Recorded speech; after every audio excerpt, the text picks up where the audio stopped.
and welcome to Saranya Kitchen. இன்னைக்கு நம்ம பார்க்க போறது வந்து முருங்கைக்காயை வச்சு ஒரு மசாலா பண்ண போறோம். இது சூப்பரான சைட் டிஷ். இது வந்து எதுக்கு வேணா நம்ம தொட்டு சாப்பிடலாம். வெறும் சாதத்துல நெய் போட்டு கூட பெரட்டி சாப்பிடலாம். ரொம்ப நல்லா இருக்கும். கண்டிப்பா ட்ரை பண்ணி பாருங்க ஃப்ரெண்ட்ஸ்.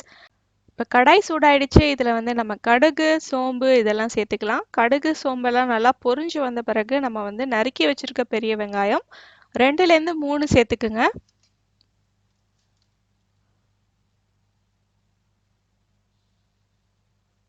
வெங்காயத்தை நல்லா வதக்கணும். வெங்காயம் வதங்கிடுச்சு. இந்த டைம்ல வந்து நம்ம கட் பண்ணி வச்சிருக்க தக்காளி, அதுக்கப்புறம் கொஞ்சமா கருவேப்பிலை சேர்த்துக்கலாம்.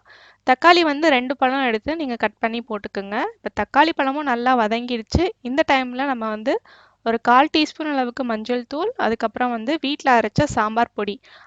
நீங்க சாம்பார் தூளுக்கு பதிலாக நீங்க மல்லித்தூள், மிளகாத்தூள் கூட நீங்க தனித்தனியா சேர்த்துக்கலாம். அதுவும் நல்லா இருக்கும். இப்போ நல்லா வதக்கிடலாம் நம்ம.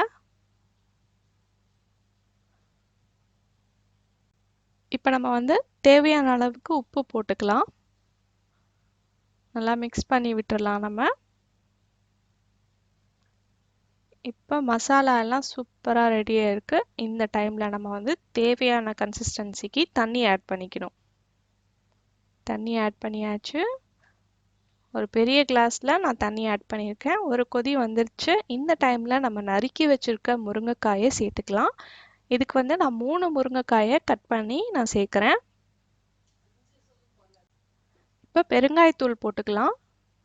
ஏன்னா வந்து முருங்கைக்காய் கொஞ்சம் கேஸ்ட்ரிக் ப்ராப்ளம் உண்டாக்கும். அதனால பெருங்காயத்தூள் போட்டுக்கலாம். நல்லா மிக்ஸ் பண்ணிடலாம். மிக்ஸ் பண்ணிவிட்டு தட்டு போட்டு மூடி நல்லா முருங்கைக்காய் வெந்து வர வரைக்கும் நம்ம குக் பண்ணணும். அப்பப்போ நீங்கள் வந்து கிளறி விடணும். அவ்வளோதான், சூப்பரான சுவையான முருங்கைக்காய் மசாலா ரெடி ஆகிடும். இது நீங்கள் வந்து சாம்பார், தயிர், ரசம் எது கூட வேணாலும் தொட்டு சாப்பிட்லாம். ரொம்ப அருமையாக இருக்கும். இதை வந்து நீங்கள் சாதத்தில் கூட பெரட்டி சாப்பிட்லாம். இந்த வீடியோ உங்களுக்கு பிடிச்சிருந்துன்னா லைக் பண்ணுங்க. மறக்காம சரண்யா கிச்சனை சப்ஸ்கிரைப் பண்ணி வச்சுக்கோங்க. இந்த நாள் இனிய நாளாக வாழ்த்துக்கள். நன்றி.